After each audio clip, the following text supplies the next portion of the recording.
alter and abolish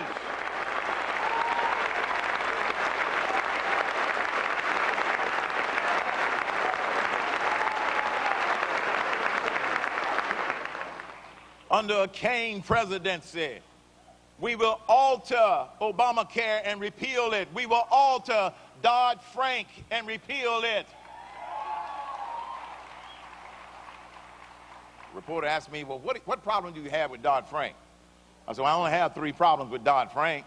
I said, the first one is the catalyst to our financial meltdown of 2008, 2009 was because lack of oversight on Fannie Mae and Freddie Mac. So they wrote this new legislation that still did not include oversight over Fannie Mae and Freddie Mac. So that's my first problem with Dodd-Frank. My other 2 problems with Dodd-Frank, Dodd and Frank.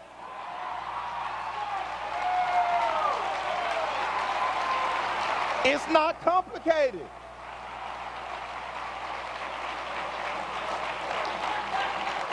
They were the same 2 who didn't do their job the first time.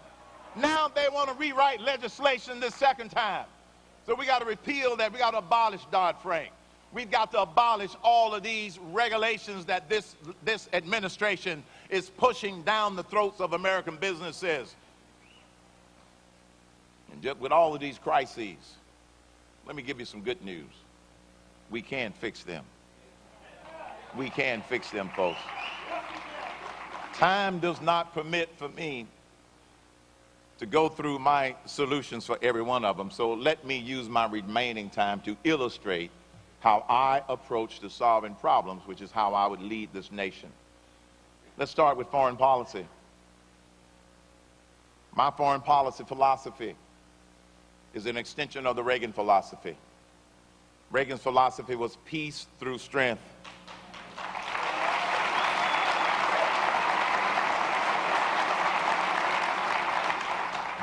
The Cain philosophy is peace through strength and clarity. We must clarify who our friends are, clarify who our enemies are, and stop giving money to our enemies. Clarity.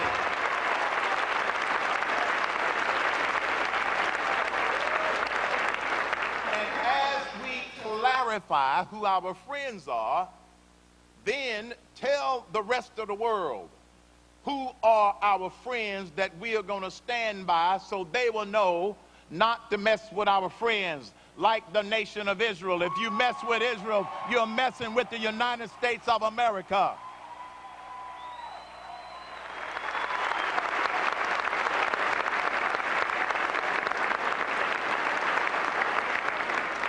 Mr. Cain, what are you going to do about Iran? Well, here's what I'm going to do about Iran. I'm going to utilize a capability that we have that most people are unaware of. I learned about these capabilities when I served on an advisory board for the Strategic Air Command before they changed it to STRATCOM. We are the only nation in the world that has the ballistic missile detection capability at sea as well as on land better than any other country in the world. We have the ability to upgrade those ballistic missile defense systems on all of our Aegis warships. And we have the ability to double the number of Aegis warships and strategically place them anywhere in the world to detect missiles fired from those locations toward a friend or toward us and knock it out of the sky before it reaches its apex. And so I would upgrade, make it a priority to upgrade all of our Aegis surface-to-air ballistic missile defense capability on all of our warships, all the way around the world. Make that a priority, and then say to Ahmadinejad, make my day.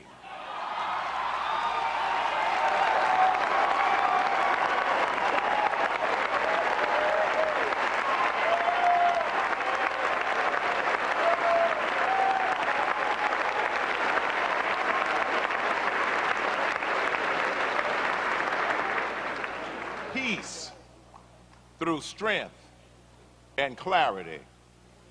Make it clear where America stands with its friends.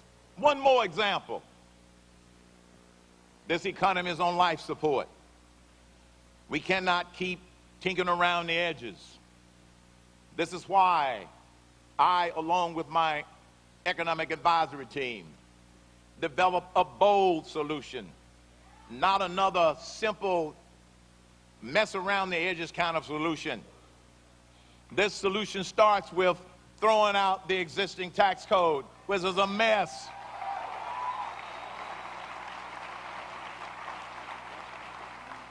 And replace it with my 999 plan. 9% flat corporate tax, 9% flat personal income flat tax, and a 9% national sales tax. Those three taxes would replace the payroll tax, the capital gains tax, the death tax, corporate income taxes, personal income taxes, and it'll save all of us collectively $430 billion a year that we spend to fill out the stupid tax code. 999.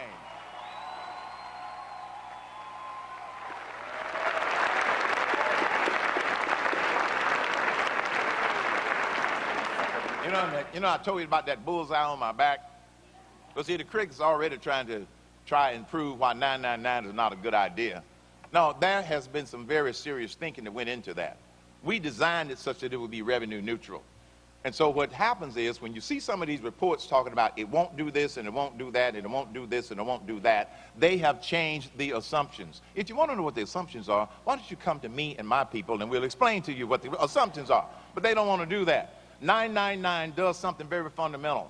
3 additional benefits. Number 1, it provides certainty to the business community, because businesses will get out of the survival mode and go back into a growth mode, and 999 means jobs, jobs, jobs.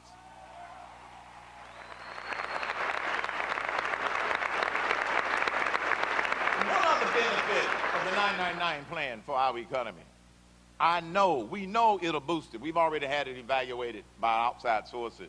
The other thing that it'll do is that it'll get government out of the business of picking winners and losers. All businesses are treated the same. There would be no loopholes other than those small number of deductions that you're able to make personally. Charitable contributions you can deduct. Businesses can deduct their purchases as well as their capital investments. Now get this part. If you buy ingredients for your products from U.S. companies, you can deduct it before you apply the 9%. But if you buy your ingredients and components from foreign countries, non-deductible. It's called leveling the playing field.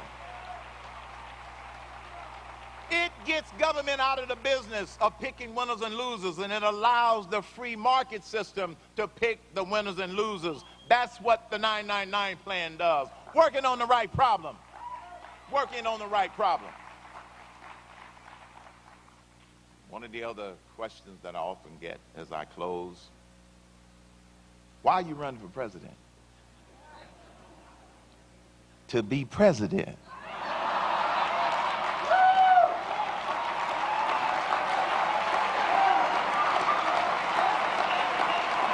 What did I miss? I'm not running to go to Disneyland.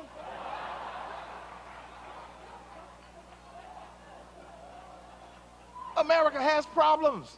I'm a problem solver. That's why I'm running. And my challenge to you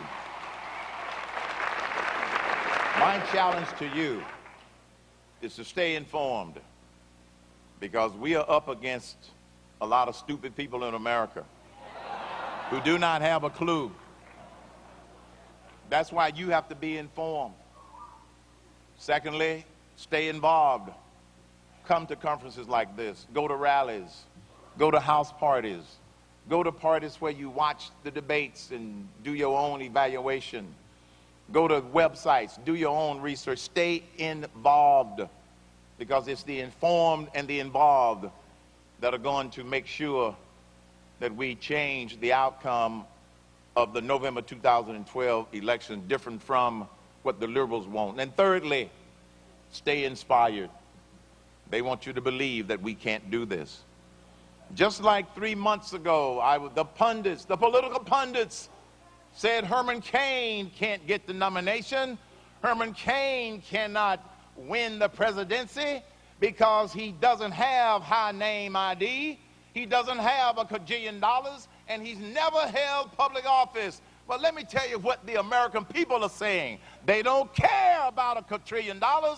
America wants to raise some cane, not raise more money. That's what the voters are saying.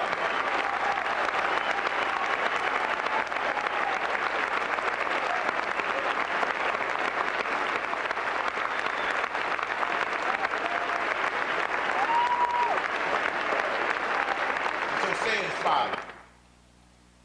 Because I'm running for the presidency because I'm inspired, not because I'm worried about me and my wife for 43 years. No, it's for the grandkids. I have 3 grandkids. It's not about us, folks. It's about the grandkids. And I remember the first time I looked in the face of my first grandchild, 1999.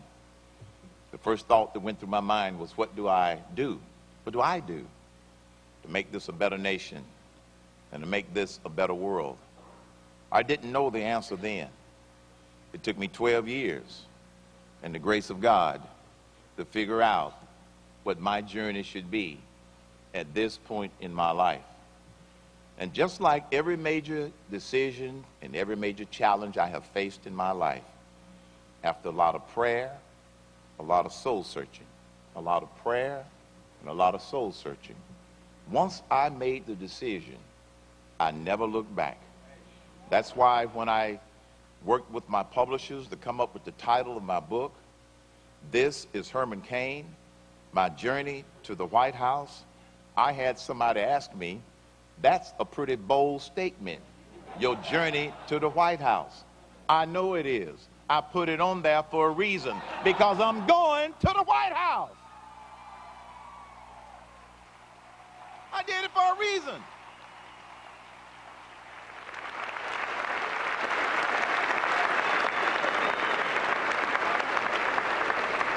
What I want you to help me do, I want you to help me as the Republican nominee and as president to help push that shining city on a hill back to the top of the hill where it belongs. We can do that, folks. We can do that because we've got the resources. We've got the determination. And because we have life, liberty, and the pursuit of happiness, and because it is our right and our responsibility to do some altering and abolishing, we will be able to push that shining city on the hill back to the top of the hill.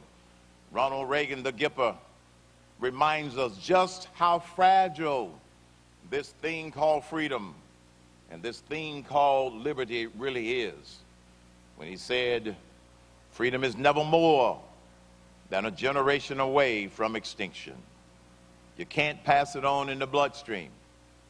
It must be fought for and protected, or one day we will spend our sunset years telling our children and our grandchildren what the United States of America used to be like when men were free.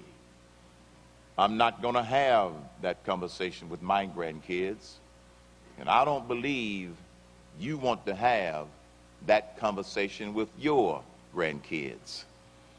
Help me put united back into the United States of America, and let's retake the hill, the shining city on the hill, the United States of America.